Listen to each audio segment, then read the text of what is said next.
Open up a tab, grab a seat, and pour a pint. It's time for the Beer Guys Radio Show. You want free beer? Go to the brewery. Dedicated to the art, science, and enjoyment of craft beer. Yeah, what's wrong with the beer we got? Now, here are your hosts, Tim Dennis and Brian Hewitt. Welcome to the Beer Guys Radio Show. We're broadcasting from Little Beer Fest in beautiful downtown Duluth, Georgia. I am Tim Dennis. With me, as always, my good friend and co-host, Brian Hewitt. Hey, Tim. So, yes, we're joined right now by Matty Hargrove. And is your title Regional Sales Manager? I got that from your website. So. It is. Okay, all right. So, of Blackberry Farm Singular Brewery. Farm, that's Yes. right. Blackberry Farm. One farm, it's big, but yeah. One But very it's large large. farm, not multiple. Large farm. Okay, yeah. Yes. And we're going to see what's going on with Blackberry Farm. Absolutely, absolutely. Maddie, thanks for joining us. Cheers, we appreciate it. And you know what Maddie did, and he's now 300. This will be episode 363, Brian. Yes, 363. Maddie is unquestionably my favorite guest we've ever had on the show. I have a good idea why. Yeah, he brought us Bloody Marys. I strive. He brought us Bloody Marys. We're in it. Cheers, guys. Cheers. Yeah, cheers. Cheers. We got Cheers beer all and around. Bloody Marys here. We're having a good time with it. And y'all, real quick, this is kind of a transitional show for us. Because Yes. as we announced last week, that was the last week recorded in the Beer Guys Radio studios. We're moving. We're no longer on the radio. We are podcast only now. We'll have a new format starting next week. But for now, this is going to be a podcast show. We can go wild if we want to. We can, yeah. But we're going to keep it. Let's get wild. We're going to keep it fairly tame. We're a family-friendly alcohol show. We are until we have a few more of these Bloody Marys. Yeah, then Yes. it gets crazy. I'll be right back. Crazy. He's on another mission. yeah. But this is it, Matty. Little Beer Fest. So have you been to this fest before? I have. This is the Brewers Fest. It This is. what the Brewers want to come to. Lucas Todd DiMatteo curates an amazing time, both with Little Beer and with Le Bon. Le Bon. Did you come for Le Bon? Oh, yeah. Yeah. So I figured. our flagship beer is a Saison. Yes. That's right. So why yeah. would we would not be here? Yeah. I figured that you would. Classic Saison? Classic Saison. Yes. That's one of, you know what, when our homebrew Saison, and when we stopped doing I can't wait homebrew to because try we it. got busy, here's the thing, you don't need to because your Saison, and not to pat ourselves on the back too much, almost identical to Very ours. similar to our Very homebrew similar. So version. when I drank And that, I'm like, oh my goodness, I never have to brew a Saison again. Yeah. Well, I need to try your Saison. Then. Yeah. Well, You know we need what? to I brew it think again. there's one bottle left in existence right now because we haven't brewed it in probably 7 years. Well, how far away do you live, man? 40 miles. 40, yeah. Yeah, it's close I'm enough. 170 miles from here, so You got let's one make it bottle, happen. and we can do this. So this is We 40 can do miles this. in Atlanta, so that's like 3 hours away. Oh, yeah. A 3-hour tour. That's right. That's it. Exactly. Well, Matty, Blackberry Farm, as you mentioned, flagship is a classic Saison. We've got actually a can of your white ale, a Belgian-style wheat. I'm going to open that up right now so we can get that to enjoy while we converse. There we go. Is that your lowest sound ABV effects. offering here? No, I think our German Pilsner is a little lower. Okay. It's 5%. This beer, when we moved the Pilsner year-round, we needed a spring seasonal, and our amazing production manager, Tim, has been brewing this beer for his wife for probably 20 years. Okay. And he's like, hey, what if we do our white ale? And we were all in agreement, like, yeah, needs to happen. One So, thing I instantly notice when I pour this, when I see white ale, I'm expecting some haziness to it. We don't. And this one's crystal clear. Crystal clear. We don't filter our beer. Every beer All right. of ours is it does its own thing. It does its own thing. Yeah. Sorry. It does its own thing, man. Yeah, like Living, breathing animal. Yeah, no filters. That's what your liver's for. Yeah, that's right. exactly Go to right. work. Go to work. It's a beautiful beer.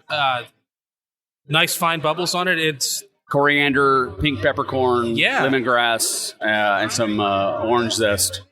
so it's called a white ale. It's kind of like a wit beer, or is like Yes. Yeah. Okay. Belgian-inspired wit beer. This is in our Tried and True series. We want the style to speak for itself. So we do a great IPA, we do a great Pilsner, and they're all called BFB, Pilsner, IPA, and White Ale. Do you use the same yeast to brew this as you No. do the classic Saison? No, Okay. no. I would never adulterate that. Like that. Okay. How dare you ask that, I know. Brian? I How just dare you know you? what? Here's the thing. A lot done. of breweries will just say, "Hey, you know what? This is our house yeast." You know, they got the table flipped on us. Yeah. It wouldn't be justified. I had an I earned it. Yeah. amazing discussion with Dave from Brick Store last night, and it's about intentional beer, food, service. That's what you do, and that's what we do. We put our hearts and souls into that. It's intention.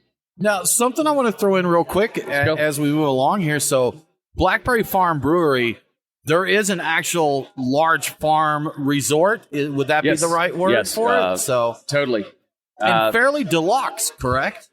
I'll yes, beyond fairly. It's an amazing space in the foothills of the Smoky Mountains, between Blackberry Farm and Blackberry Mountain, about 11,000 acres. It's a place where you go for hospitality, great food, great beer, great wine, to enjoy yourself. There's nothing like it in the world. Is that Walland? Walland, Tennessee. Yes. Okay. So Walland is halfway between Maryville, Tennessee, and Townsend on the Foothills Parkway, the Lamar Alexander Parkway, and there's nothing like it in the world. I'm such a geek that I remember the old bottles saying Walland, Tennessee, and the new classic saison saying Maryville, Tennessee. So you moved and opened up a tap room that I didn't even realize. Our country boys, we call it Merville. Merville? Like you got marbles in your mouth. So we started our pilot breweries in the dairy barn at Blackberry. We still brew beer there, but we needed to have a bigger space for production. And Blackberry, as beautiful and exquisite as it is located down a very rural Tennessee road. And we needed something that was more accessible for big trucks to haul our beer out.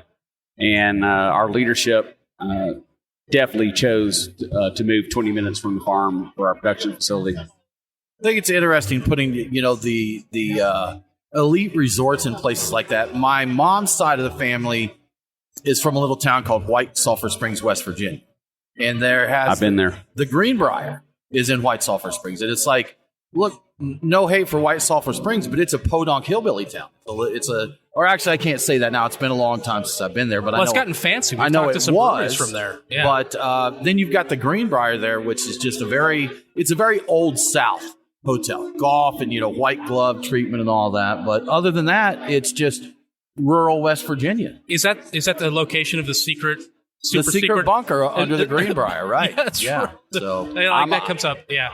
I'm all in on hillbillies because I'm one of them. See, that's what I'm 50% hillbilly and 50% redneck by my genes here. So whatever. Raise hell, praise Dale. There you go. Right. Yes. The credo.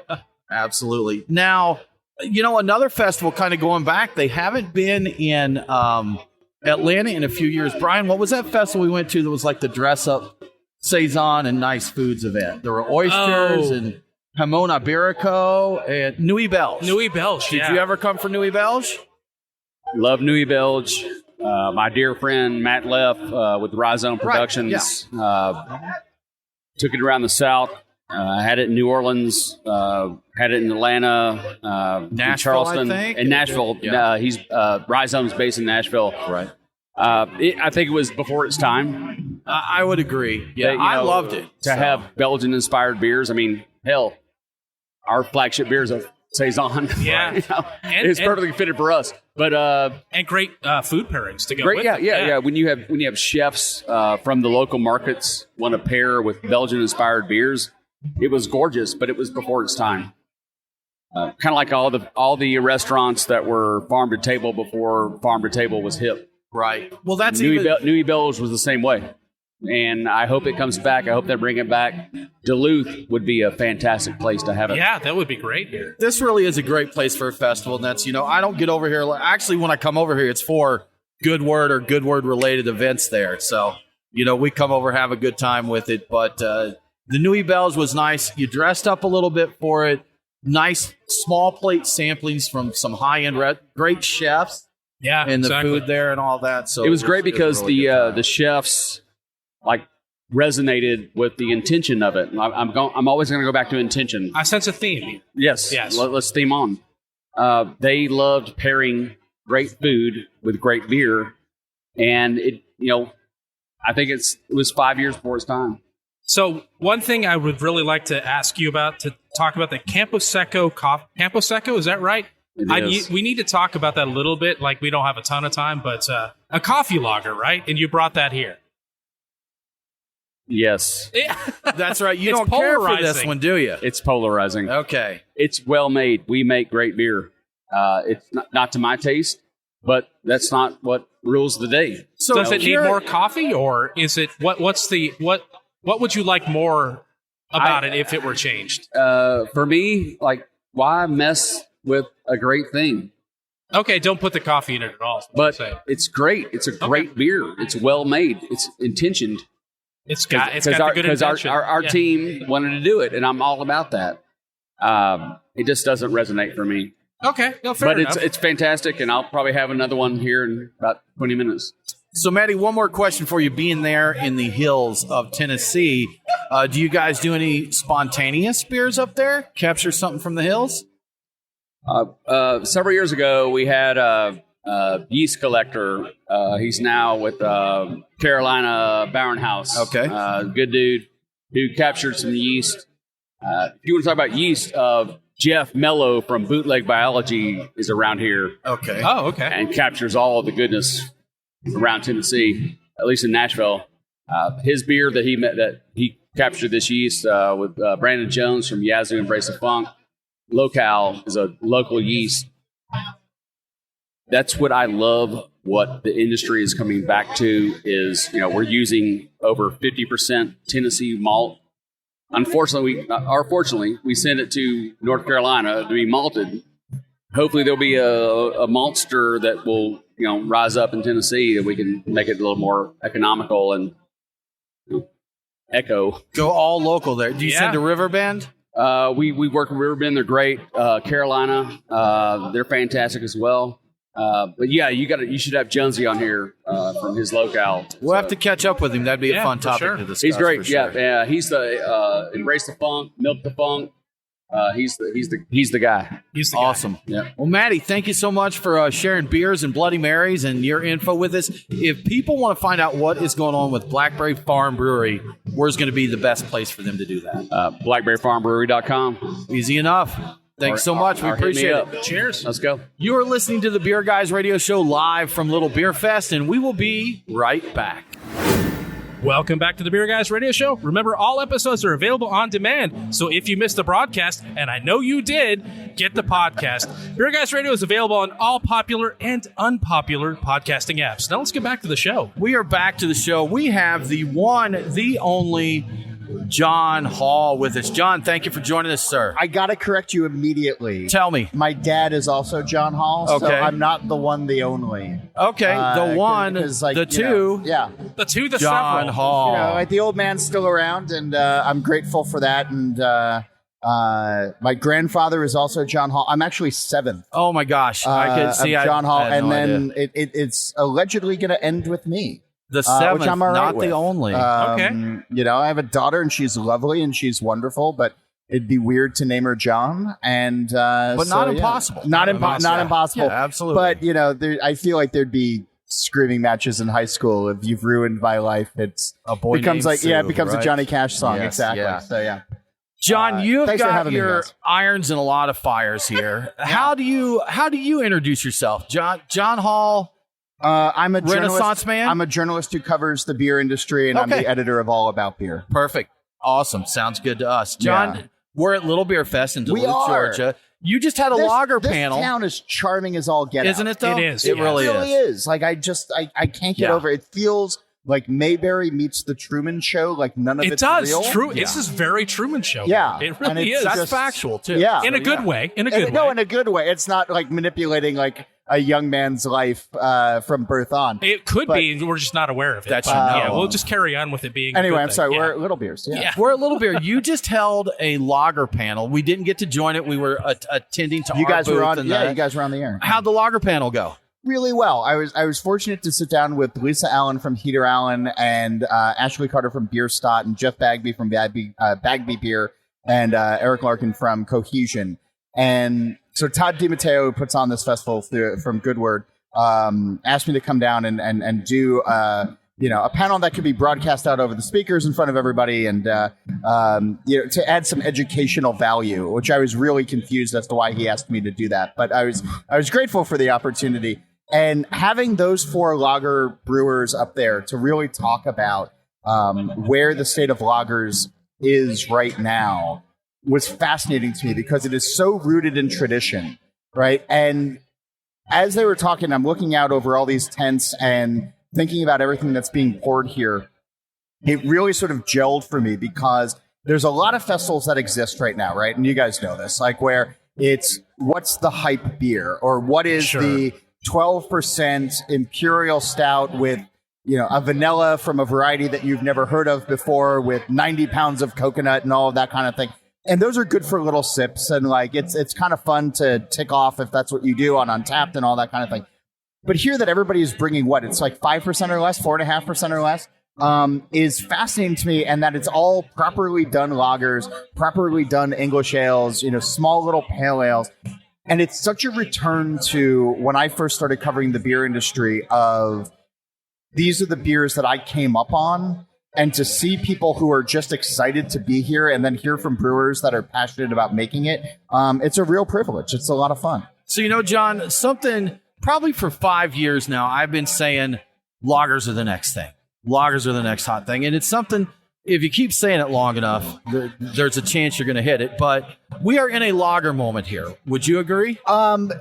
So Ashley Carter from Beer Stott, who gets that question a lot, likes to argue that lager has been on a 150-year winning streak. And she's not wrong. When you remove craft beer from the equation, the best-selling beers in America, hands down, are lagers and pilsners. So the fact that now we have small brewers making them, it is the chance to drink local lager has never been better. But Beer Stott and all of those other breweries that I had on and everybody else who's making a quality lager here is never going to compete on the scale of Anheuser-Busch or Molson Coors or any of the other brewers that are Heineken that are out there making some big stuff. But I think it's a cool chance to showcase historic beer styles and lagers to go beyond the American light lager that is, sex in a canoe kind of thing. Being at this point where we can have fun little Vienna lagers or traditional Helles where decoction mashing is happening. Yeah, that's where we are right now, and brewers are using locally harvested malts. Like they're doing that whole thing. There's new hop varietals that are grouping into some lagers, but also it's a chance to give us a look back at historical hop varieties that built these styles. So, yeah, I'm not trying to go against your premise here because I hear you. Sure. There are so many great lagers that are being made, but I think you have to seek them out. They're not readily available. Are people yet aware of the incredible variety there is in lager? Like, I think people say lager and they think Budweiser or Bud and they Light should, or whatever. because Bud has done a really good job driving that home. Yeah. But no, I think that there's 9,200 breweries in the country right now. Not all of them should be making lagers. Not even a quarter of them should be making lagers because they're not going to do them well. And so the ones that are doing them with intention, the ones that are doing them with historic accuracy, the ones that are doing them in an uncompromising way are the ones that are here today and the ones that deserve a closer look. But for a long time, right, when you think about when I first started covering the beer industry, I'd be sitting at a bar and I'd be drinking a Hefeweizen or a red ale or, this is our blonde or whatever. There wasn't like a lot to choose from. Invariably, somebody would come in, sit down at the bar and be like, well, I only drink Miller Lite, so what do you got? And they'd give them a poorly made blonde ale. And that was a customer that was then lost for life kind of thing. And I think that if you're fortunate to live near a Good Word or a Halfway Crooks or, a beer stott or a Heater Allen, and you can go down the street, or Sacred Profane up in Maine now, and get a really well-made lager and know that you're supporting, the business, and it tastes like what you're familiar with Bud Miller, Coors, etc. It's a great thing, and that's what we need more of. So, John, talking to that, as I talk around, I've always said, and I think everybody knows this, but your perception is your reality kind of thing. All right. So, being in Atlanta, we do have Halfway Crooks and Goodward. You nailed, in my opinion, our two best. These guys, their lager game is excellent, can compete with all the other names we've thrown out here. We also have Arches Brewing. I've been to Arches. Down in Hayfield that does some good stuff. Tucker Brewing does some good lagers. Round Trip.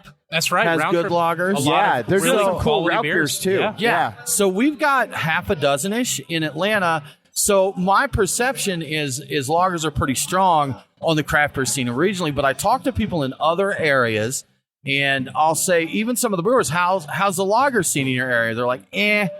So what lager scene? As you're seeing around out there, do we still have places that just haven't got on the craft lager bandwagon yet? Yeah, but I'd also argue that there are lager lovers that will go to all of those breweries that you just named, but 99% of the lager drinkers in the metro Atlanta area are going to their Publix and they're picking up a 12-pack of, Bud Heavy, or they're picking up a 12-pack of, like something that is priced in a way that they think is economical for them. So, the fact that to back up, right? It was fascinating. So yesterday, I got into town on Thursday. Yesterday was Friday. Today's Saturday, obviously. And I picked up Augie Carton, who I host a podcast with called Steal This Beer. And Augie flew in from Jersey, and I got stuck in traffic. So I said, all right, rather than me going to the airport, go to Halfway Crooks. And he's like, what is it? And I was just like, just go there. Just go. And I'll meet you there. Yeah.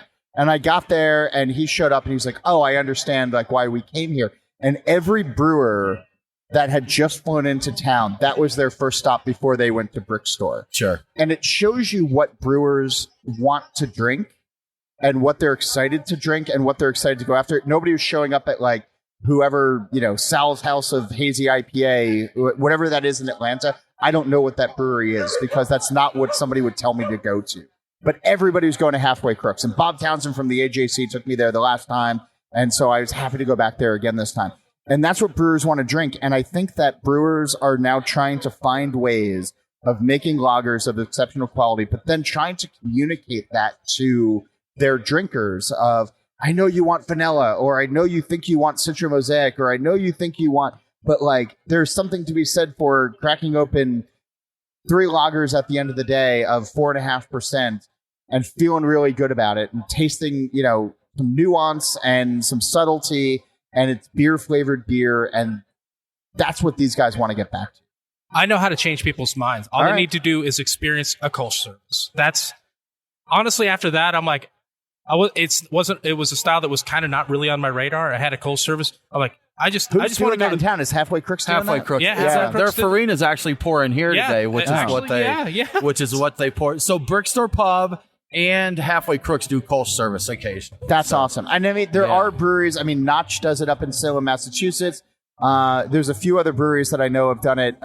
They have 2 locations, Brighton and Salem. But there's a few other. Dovetail does it, obviously, and but I like that, and it's the theater of beer, right? I once heard a story that was actually disproven afterwards, but in the very early days, the way the story was told to me was that when Widmer Brothers first started out in Portland, Oregon, that they would have their sales rep go out to a bar and buy rounds of Widmer Hefeweizen, lemon in the glass, nice Hefeweizen glass, and walk through the bar, pay the server to do a couple of laps around, and everybody be like, oh, what is that? And then they'd see their sales increase. And I told that story to Kurt and Rob Widmer once, where it's it was a really brilliant marketing plan. And it's I wish that was a true story because we would have probably sold a lot more beer early on. Was that maybe Blue Moon that did that? Because that seems Keith Villa did. He told us he did that. He said he actually did that. But I mean, so Widmer was around much more earlier before. Oh, for sure. And the story was told to me as Widmer, and I'm sure the best advertisement Guinness can do is a Guinness being poured next to you at the bar and the theater of the nitro pour. Yes. And yes. so, yeah, I think that if there are ways of making beers look visually appealing, that's going to go a long way as well. And Kolsch Service certainly does that. But Garrett Oliver of Brooklyn Brewery once said that hazy IPA was made for the Instagram age because, it had that sort of mystique and that cloudiness and, like you couldn't quite figure out what it was and it didn't look like beer in the glass. And there's this whole thing that like people would go and like, I mean, I've taken how many pictures of my beer today kind of thing. Right. But when hazy IPA came up was the same time as Instagram. And I think that did help drive a lot of those beers and the popularity of a lot of those beers with younger drinkers. But now we're at the point where I think, looking around, mercifully, most everybody here is younger than the four of us sitting here at this table right now. Yeah, probably. And they're excited to be here and excited to be drinking this beer, which makes me feel good about getting back to basics and rebuilding the building blocks of beer. Yeah, we don't see people boss pouring their lagers into a flower vase. What is a boss it's- pour? Oh, It's all the way to the top, man, overflowing yeah, the glass. it's like the Like, liquid. not foam, the but liquid needs to be all the way just up there. completely even. I with the very am top so of it. far from being cool The that I don't even Iceman understand. pour. They called it the Iceman pour or the Boss pour. Or the Boss pour. It was a whole Right. thing. It was an like Instagram Iceman, thing. like Top Gun. Maybe Who I don't knows, actually man? know There's if it Is was. there an no way A, Iceman to in know. Top Gun? yeah, there was. Yeah, it was an Iceman, right? I think so. Yeah. Anyway, Who's- no, I don't know where Anthony the name Edwards, comes from. forever I just in know our there hearts. was there were two names, the Boss pour or Iceman, but the idea of hazy, juicy mystery, like that ties in well with Instagram, and I can see why that would be popular. But I like to see a return. I see more and more breweries coming up that we're going to do traditional German brews. We're going to do nothing but lagers, that sort of thing. And it's a model that's working for It's people beer now. with intent. Yeah. It's beer with intent. It's these are the beers that the owner brewers want to be making because they're passionate about it. And it shows in the glass as opposed to places that are opening up and being like, well, the market says I really need 3 kettle sours and 4 different hazy IPAs. And it's like, yeah, but everybody else does. And unless you're going to make them better than the best ones that are out there or can price them competitively like what Sierra is doing with Hazy Little Thing right now, why are you doing it? And there's not a good answer that I've gotten from brewers about it. And I think we need more beer with intent. It's as a writer, it's what I look for. Isn't that a theme? Because wasn't Blackberry Farm? He was talking about intent. Right? Like we're getting a lot of beer with Matty intent. Hargrove and I had this conversation yesterday, and it's been rattling around in my mind. Okay, good Beer stuff. with intent. John, we appreciate you joining us, Fellas, man. thanks. You know what? I want to say real quick. John has, is this your most recent book? It is the most recent book. The Is it? Craft Yeah. Brewery Cookbook. This is full of recipes from brewers and their beers and lots of good stuff to How try to in pair here, right? good beer with good food. Go Good beer, get a good copy food. where you Check buy it out. books. If people want to follow along with everything else that's going on with you, what's the best place to do that? All About Beer. Just go to All About Beer on Instagram and Twitter and on Facebook. I think we're All About Beer magazine, and we're easy to find. And it's join the conversation. Tell us what you're drinking and what we should be writing about because that's what we care about. Awesome. Sounds good, man. Thank you Thanks, so fellas. much. You're listening to the Beer Guys Radio Show. We're going to take a break, and we'll be right back. Have you been to the Nest Kennesaw yet? Hi, I'm Adam, owner of the Nest in historic downtown Kennesaw, and I want to personally invite you to visit us. With the best damn barbecue in town, 48 taps of always rotating craft beers, a dog-friendly patio, all in 2 conjoined historical homes, we know there's something for you at the Nest Kennesaw. Find us at thenestkennesaw.com to start drooling over that menu, or go ahead and grab your friends, your family, or just yourself and come on in for a pint. The Nest Kennesaw. Can't wait to have you at our table. It's Brian and Tim, the Beer Guys. If you're like us, no lunch or dinner is complete without a pint or 2 of craft beer. Which is why Truck and Tap in downtown Woodstock, Alpharetta, and Duluth are always on our list. Tim, why do they call it Truck and Tap? Well, the tap part is easy, Brian. They've got 18 of them. As for the truck part, that's where it gets interesting. Truck and Tap features your favorite Atlanta area food trucks, so you're getting a different menu every day. Truck and Tap in downtown Woodstock, Alpharetta, and Duluth. Truckandtap.com. Let them know that the Beer Guys sent you. Welcome back to the Beer Guys Radio Show. If you enjoy the show, please consider supporting us on Patreon. Just go to patreon.com/beerguys. Patrons get cool perks like Beer Guys swag, commercial-free episodes, and access to our brand new Discord server. Now let's get back to the show.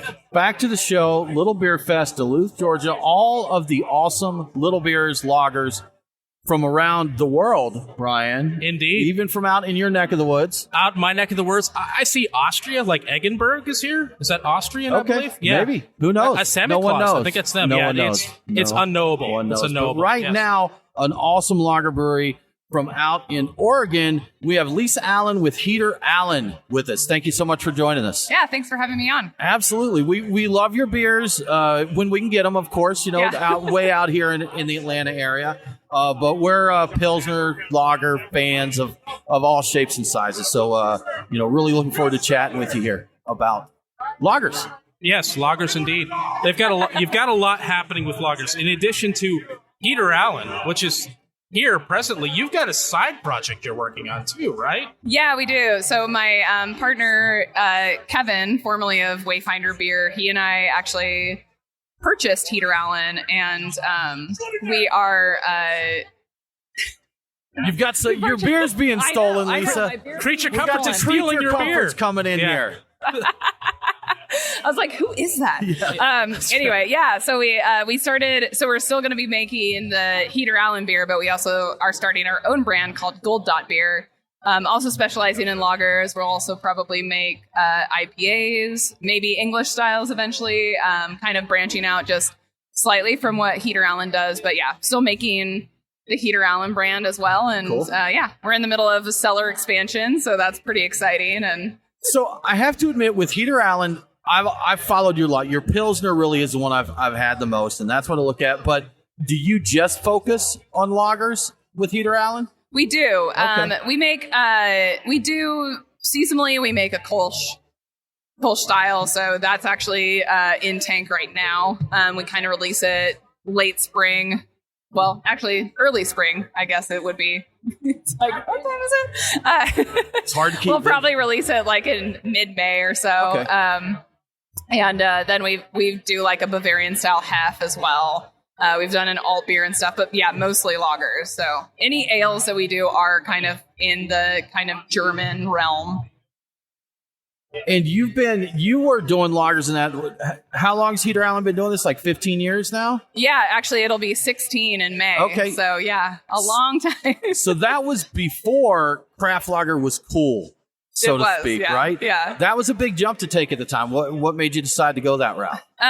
It was actually, so the brewery was started by my dad, Rick Allen, in 2007. And he kind of was looking at kind of the market, and everyone's, just making IPAs. And what he really wanted to drink was, a crisp, refreshing lager. And so he started kind of making beer, and just, we're out in wine country in McMinnville. So he has a few friends that own wineries. He started kind of making beer for them. And then he was convinced by those winery folks that are just like, you have to go commercial with this because no one's doing it. And he actually kind of started on a nano system and was trying to see if it was commercially viable to do just lagers. And then obviously we're still around. So it worked. That bet took off. Yeah. Well, that's Brian was mentioning because of going to college out there. He kept saying that wasn't country. Beer country. That's wine country. Yeah, exactly. So. Yeah, it still is. We actually have, now that we have 4 breweries in McMinnville, as well as 1 gluten-free brewery, so 5 total. It's, we have excellent water out there, very, very good water to make beer with. It's super consistent because McMinnville owns its water source. And so we don't get like a lot of people in large cities, the like pH will kind of change and stuff like that based on like there's a lot of rainfall, or if they have to like get it from a different source. And McMinnville, we don't have that, so it's really nice and consistent and great to make beer with. So are you finding a lot of people, I assume there's still a lot of wine tourism there, because when I was there, that was kind of, you had people coming down from Portland and occasionally people coming up from California to check out wine country, the Willamette Valley. Do you find a lot of wine people coming in to try out your beers at your tap room? I guess it's not open right now, but when it was open. Yeah, I mean, you definitely get the people that after a day of like going out and tasting wine come in and they want something different.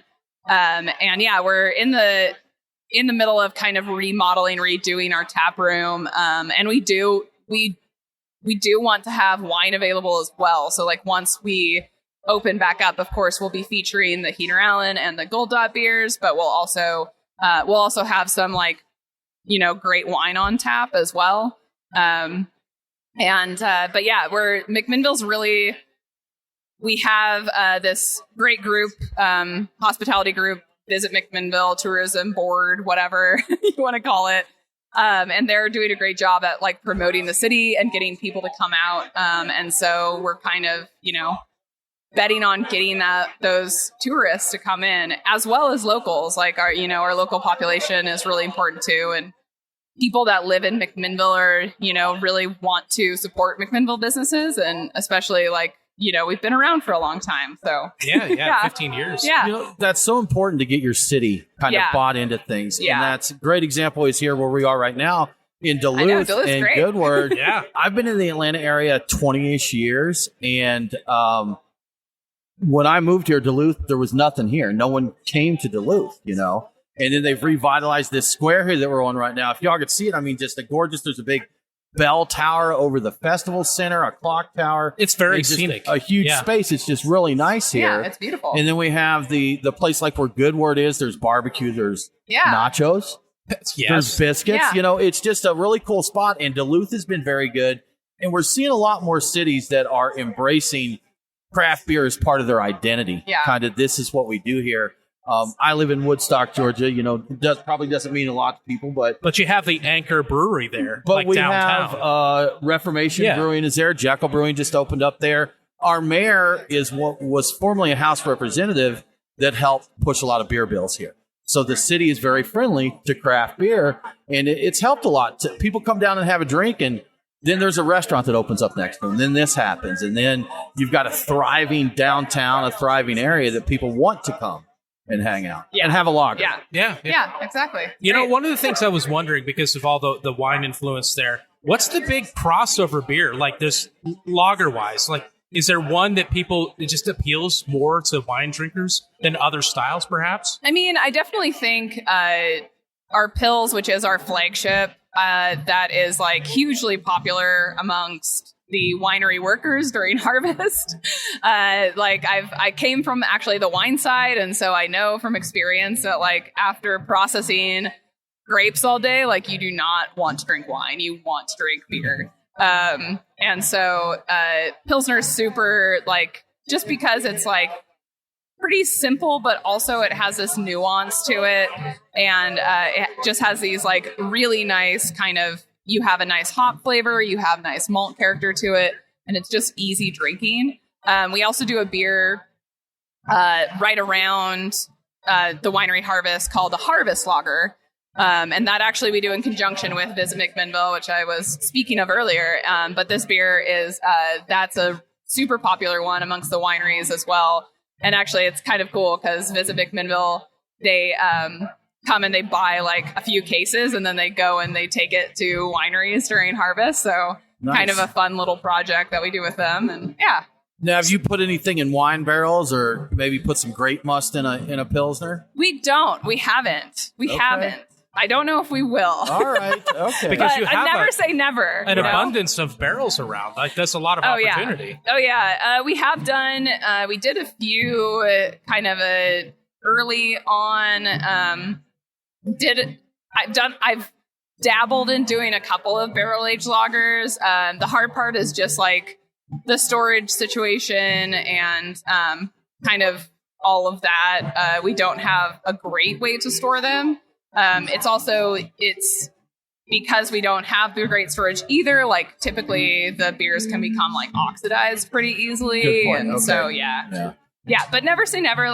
There's a Italian style of lager where they do use kind of a grape must, and it's kind of interesting. So, What's the grape must thing that I always Are you forget? thinking of Phantasm? A Phantasm, Okay. an IPL with Phantasm. That's kind of what I'm thinking of. I'm not sure that's where you want to go, but So, Brian, you threw out IPL here. I think this is timely to mention this. So, with Gold Dot, your partner being Kevin Davey from Wayfinder, I believe he is credited with inventing The cold IPA. cold IPA. Is that right? Yes, yeah. Okay. yeah. See, Yes. so tell Kevin we don't mean any harm with our memes talking about it just being an IPL or something. And I know that's a heated topic. I think I got a slightly irritated Twitter reply from him one time. Oh, Possibly.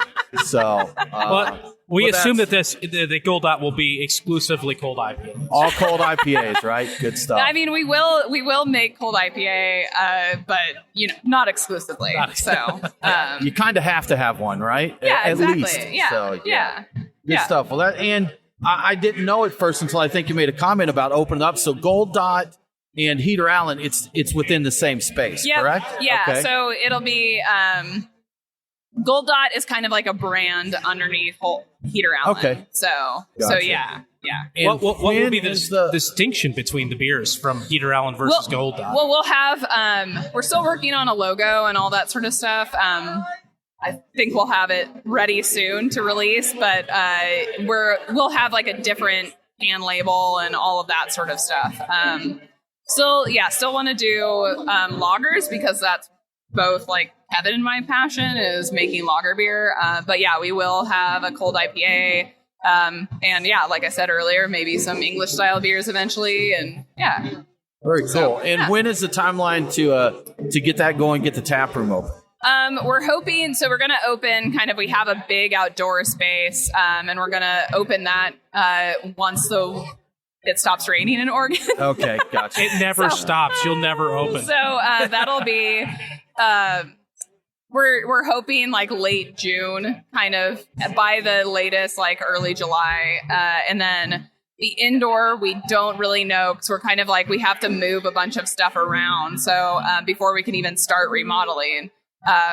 So that will be, we're hoping like late fall, but we're hoping we can start remodel on the indoor portion of the tap room by like August, September. So it kind of depends on how stuff goes.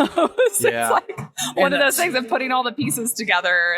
And that's always a challenge anytime you're building something out. But now, supply chain and all of that, there's just so many variables with things right now. Yeah, So. exactly. Well, Lisa, thank you so much for joining us, chatting with us about beer. We love beer. We love talking about it. So if people want to know what's going on with Heater Allen or Gold Dot, what's going to be the best place for them to go? So yeah, you can follow on Instagram.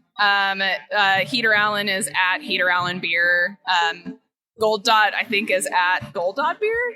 I think that's right. We'll find it. Google it. Yeah. Google it. Yeah.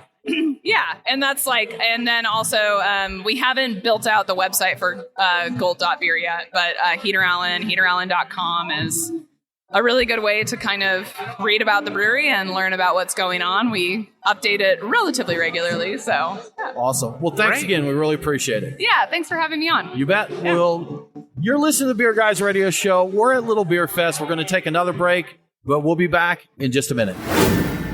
Welcome back to the Beer Guys Radio Show. If you enjoy the show, please consider supporting us on Patreon. Just go to patreon.com/beerguys. Patrons get cool perks like Beer Guys swag, commercial-free episodes, and access to our brand new Discord server. Now let's get back to the show. We're back to the show. We are at Little Beer Fest. We are in Duluth, Georgia, USA. And we have Augie Carton with us of Carton Brewing. Hello. Augie, thanks for joining us. Thank you for having me. Absolutely, this is man. A lot of fun. We got a couple of your beers here right now. I'm enjoying the Czech Pilsner. Brian is enjoying one called Drink Off the Beaten Craft. No. It's actually called This State Needs More Pubs. Needs More Pubs. Correct, yes. So you know what? We're going to start there. What's this beer all about? All right, so Jersey, because of really bad politics for as long as there's been a Jersey, has made it hard to do things. But down here, they have this bar that I was in for the first time yesterday. So I think all of us are enamored the first time you walk in a brick store. Absolutely. But I walk in a brick store and let's face it, like mathematically, Jersey has 8 million people, the most densely populated per square mile state. And there's not a single bar in the whole state that committed to beers of the world service. And it's never going to change because our laws are just terrible. So this is my argument. So we can condition a pub ale every 6 weeks, just a little amount in a Grundy tank, and we just sell our thing. And we're just trying to get, like, if 10,000 people of those 8 million are like, I wish you had pub ale, we think somebody, 10 places would start. So this is my mission against humanity to force the pub ale, cask conditioning, beer engine, camera. You know what I mean? Like, clearly you guys like drinking. You know what I mean? Like, it should be an option. Too. Yes. In the most densely populated state in the world, there should be 50 bars doing cask. Right. At least 10. You would think, yes. But we don't at all. And the places that try can't. Firkin is how many pints of beer? It's not a significant number of beers. And I legitimately have no idea. How big's a firkin? Yeah. I'm gonna guess because clearly I'm not doing strong math this late in a Georgia Beer Fest. Festival, right? But I'm guessing it's like it's under 60 pints. Right? Like if you had a bartender that liked it at a good bar on a Friday, you'd be out by Saturday. And speaking of pub ales and cask ales and that, you've been to Brickstore Pub, you've been to Good Word. Fun fact about both of those places, they are both cask mark certified. That's correct. For serving those types of beers. And I believe, I'm going to be off on this because I don't, but I think there's only like 7 or 9 total in the U.S. They're in the top that 10, certification. Yeah. So, we've got, now I'm curious, Augie, why can they not, or they just don't do that kind of pub thing in Jersey? Well, it's just the business, right? Because we have a finite number of beer licenses, and so for that same 8 million people, it's 6,000 licenses. Okay. And those licenses are privately held, and they're sold person to person. And no matter what you do to try to make art out of food and beer and whatever, at some point, because everything's stacked for distributors and license holders, you end up having to do a wing night or you're not going to pay your rent. And once you do a wing night, you're never, right? Once you have 250 Coors Light and $13 cheeseburger, you're never coming back around to bartender who knows how to handle spiling. You know what I mean? It's just, okay. You can't, one will always stop the other. What would have to change legally in New Jersey for your dream to become a reality? To open this up and make this a possibility? I'm not kidding. These liquor licenses that you need to buy cost, depending on where you are, $350,000 to $12 million. Oh my God! I'm sorry, $2 million. Oh, well, but what I'm saying is, and what you're buying is, a monopoly. You're one of the only 3 people that can serve beer in that town, or the only person that can sell beer in that region, or one of 14 in my town. So that becomes, once you've paid that amount of money, that becomes your job, is owning that asset. And there's no charge to hold it. Meaning it can just be a pocket license. Like if your dad bought one for $30,000 40 years ago and you think it's worth $1 million, you don't have to sell it. It never costs you money. You don't even have to have a restaurant. Just till somebody pays you $1 million, there's one closed restaurant. So what you need is people that are like retired cops who want to open an empanada shop to be able to put beer in his place for less than $1 million. And then you get a beer culture. This kind of sounds like the original NFT. Right? I've never heard that. I love that. That is perfect. It's kind of what it is. It's an actual NFT. Yeah, right. You've bought an asset. But it has a real value. That has a real value that only is realized when it's paid. Yeah. That's it. Well done. I love that. Augie, did I see as well that, I think it was New Jersey, did you have something with beer events at breweries? Like you're not allowed, so an event is turning on your TV. That's an event. Oh, wow. Food trucks? I remember seeing that? You're not allowed to correlate with food trucks. Okay. Actually, it's funny. So here's my story for that, because I love that for today. So yesterday, my friend and, podcasting partner, John Holl, got here Thursday. I showed up yesterday. My plane was delayed by an hour and a half, which means I got out of bed at 5 a.m., got here at 1:30 and hadn't eaten. And he's like, meet me at Halfway Crooks. And I was like, you're right. But do they have food? Because I haven't eaten yet. And if I meet you and drink 3 beers, that day's going to end. And I had to ask that question. But I mean, of course they do, right? They're in the other 49 states. Of course there's a way to eat. Of course. But in New Jersey, if I was meeting him at a brewery, 9 out of 10 times, even if they had a food truck, we wouldn't be able to know till we showed up. Because it's against the law for us to tell you there's a food truck there. Oh, you can't even tell people. Oh, yeah. Wow. Well, our laws changed. 2017, we really had some changes here. We got direct-to-consumer sales.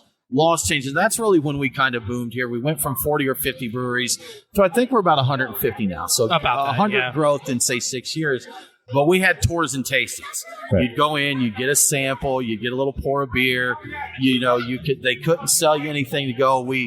Our midway point there was you could go in and get a tour, and your tour could include souvenir beers.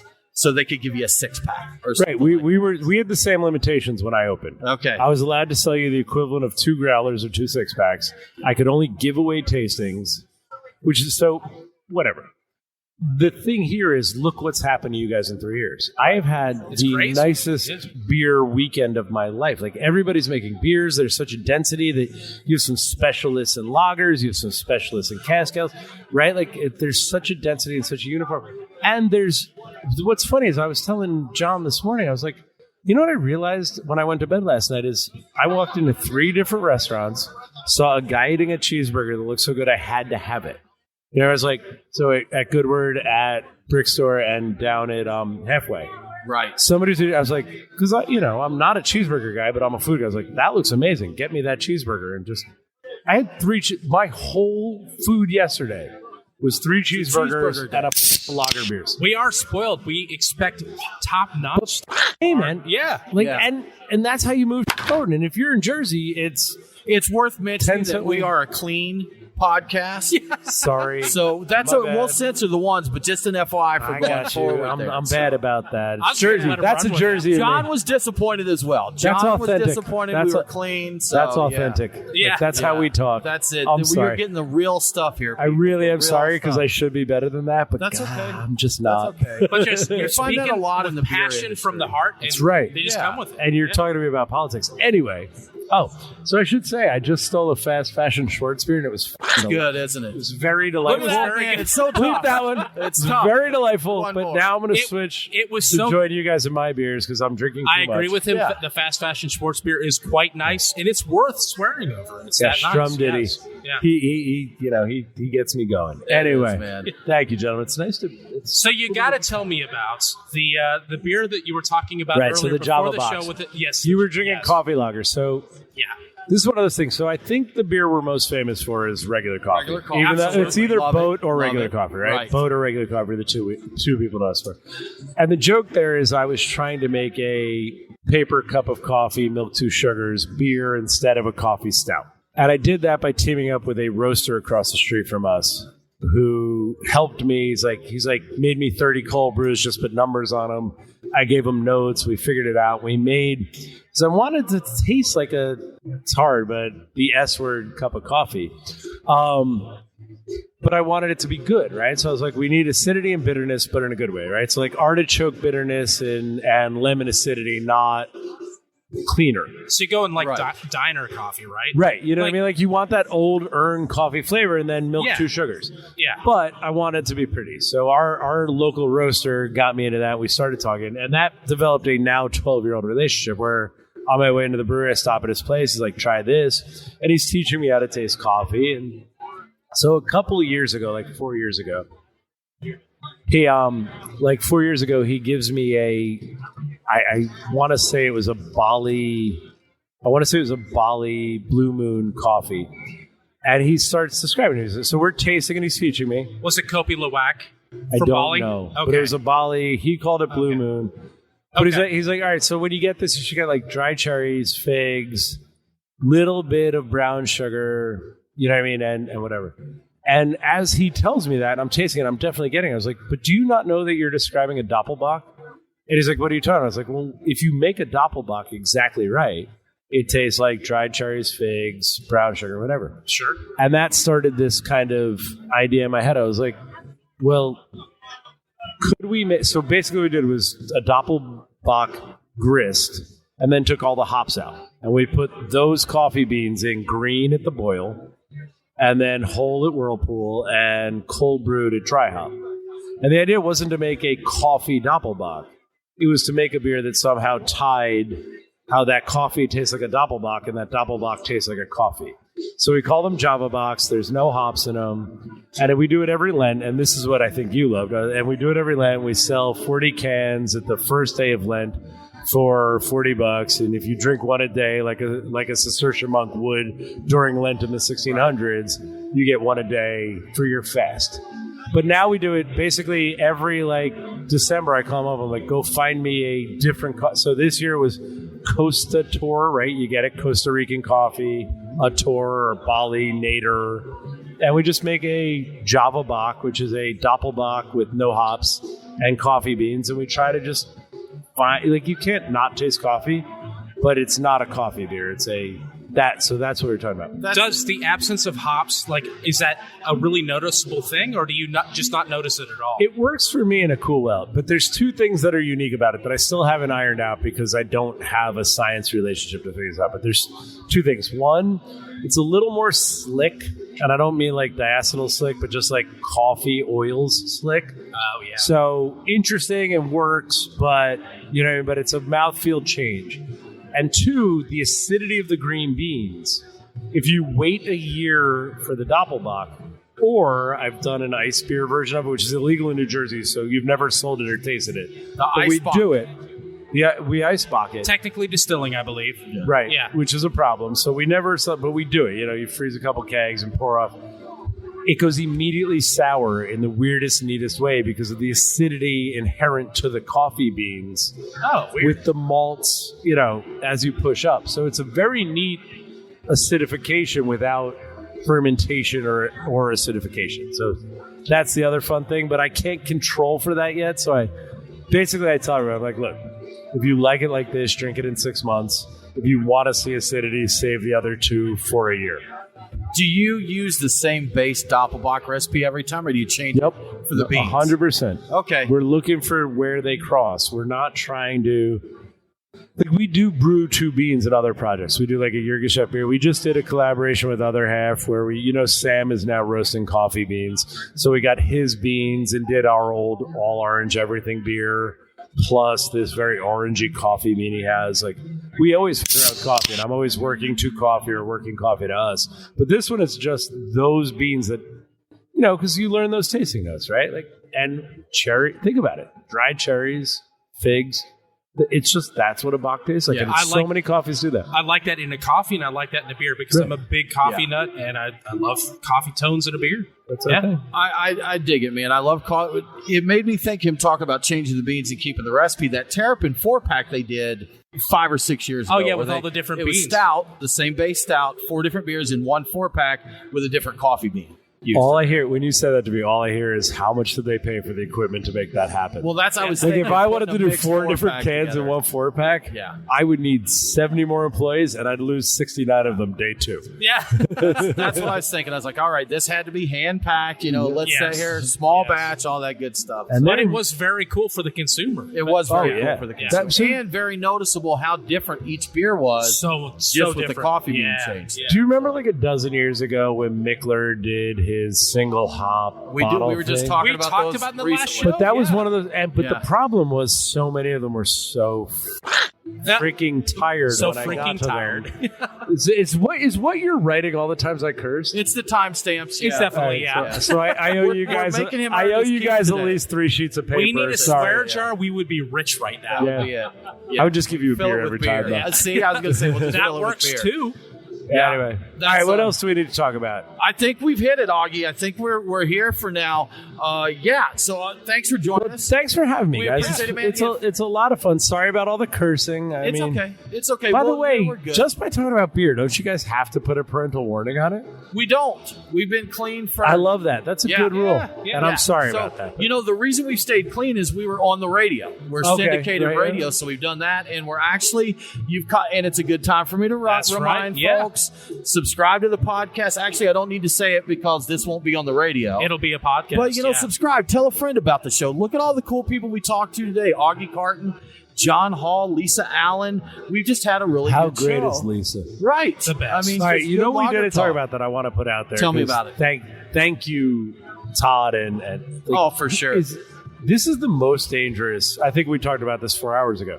When I go to a typical beer fest that Carton gets invited to, I'm pretty safe because it's tasting beers. I want to taste it, I want to quantify it, I want to understand it. Fine, it's always a 14% or a hazy or whatever. Sure. And it's great, and I want to taste 90 beers, and I get in trouble, at 2, and I'm in trouble all day. These are all beers by brewers I want to drink. They're drinking beers, which makes Augie. it the worst event I've ever been to. Yeah. You just keep drinking beers all day. That But sounds I got to tell you, terrible. Todd deserves all the accolades in the world. This is the neatest. There he fest. goes right there. He's just so this is Lucas Todd DiMatteo. This is Lucas Todd DiMatteo. You got to put the. Thank you very much. With Good Word. He put on this fantastic festival. He looks busy. He's looking at me like he's got to try. go. I do have to go. Thank Natalie, you all. Did you say and they Yeah, he told me did. I'm not He allowed told to I'll me be do that. trying. Write it down. We'll just censor Write the everything you say. timestamp. But Love anyhow, you, man. Todd with Good Word Brewing, he puts on this festival. Todd and Ryan at Good Word. You met all the fellas, Dave, and the whole crew down at Brick Store. Amazing. You know what? You guys should be pretty so darn proud. lucky If you here. did all this in 4 years, like if changing those laws, like that's all I want to say to all my politicians. I'm like, look, I was just in Georgia and they used to be terrible, and now it's such a great culture of enthusiastic, good people having a good time, and nobody's spilling beer on their sneakers here, man. Everybody's just having a nice This time. could be you. You just got to make a few changes. That's it. Pay attention, Jersey. You can do this. Yeah, you can do it. Thank you, do gentlemen. this, I'm going to man. end there. Augie, what's the best way for people to keep up with what's happening at Carton Brewing? Oh, God. We're terrible at that. Okay. So we have an Instagram, which is at Carton, and basically Wednesdays at noon, I talk about what we're doing this week. So that's probably the best. I hope you guys like it. Still This Beer podcast, right? Well, that's John Holl, but that's not Carton. That's John yells at me every time I talk about Carton. That's Are the you on point. every episode? Yeah, no, it's your guys' our podcast. right? So Okay. John has 17. I have 1. Okay, there you go. All right. But John and I talk about John and I just talk about beers and what it's doing, not what we hoped it would do. That's our gig. We drink blind and we just try to meet cool people and share the conversation. I'm sure like you guys, but you know what I mean? We just try to share the conversation where Absolutely. John, the beer writer, and Augie, the brewer, would meet somebody in a bar and talk all day. And I'd be like, we got to take the BS out of all this and just make it like, what do you think? So that's what we try to do. Sounds Thank you. good. All right, Augie, y'all. thanks again, man. We appreciate you joining us. Gentlemen, I appreciate you having me. Y'all, that wraps it up for this episode of the Beer Guys Radio Show. We appreciate you tuning in. For more craft beer info, follow us online. We are Beer Guys Radio on Facebook, Twitter, and Instagram. And don't forget, drink local. Cheers.